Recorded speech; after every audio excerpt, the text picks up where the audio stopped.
Here's some more suggestions of stuff to watch this week, currently on Netflix Instant. Thriller, P2, a very effective thriller from writer Alexander Aja.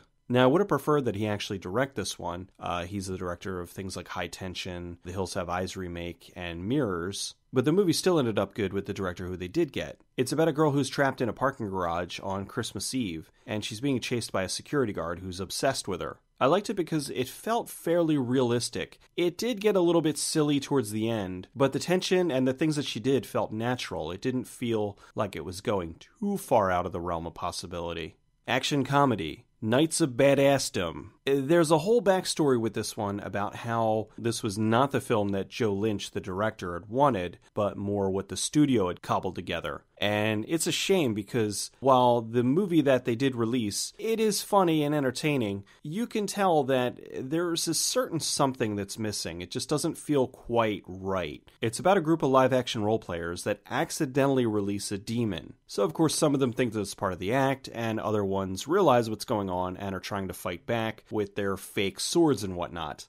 It's pretty cool. The effects are good. Peter Dinklage is great. Summer Glau is lovely as always. I just wish that they would have released Lynch's original cut. I really would like to see that at some point. But still, as it is, it's worth checking out. Horror. Saw. Actually, a lot of the Saw movies just got put up. I know a lot of people lump the movie into the whole torture porn genre, which I hate. I hate the term torture porn, especially because a lot of the people that lump this in as torture porn know that this movie is not that at all. There's actually very little gore in it. It's more implied than anything. For those who haven't seen it or don't know what it's about two men who wake up in the world's dirtiest bathroom, and they get a message that they've been kidnapped by a serial killer, and they have to follow these various rules in order to make it out alive. Meanwhile, there's cops that are investigating what's going on and trying to locate them. It is incredibly tense. I personally think it's one of the best starts of a new horror franchise in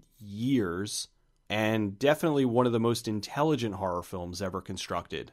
Comedy drama, Tromeo and Juliet. This is Troma's most critically successful movie. It kind of blew everybody away when it first came out. It actually won awards, which a lot of people don't think of when they think Troma. It is a Tromified version of Romeo and Juliet. There's punk rock, there's all kinds of blood and guts. It's just a great movie. And it's written by none other than the director of Guardians of the Galaxy, James Gunn. This was actually where he got his start in filmmaking, with Troma.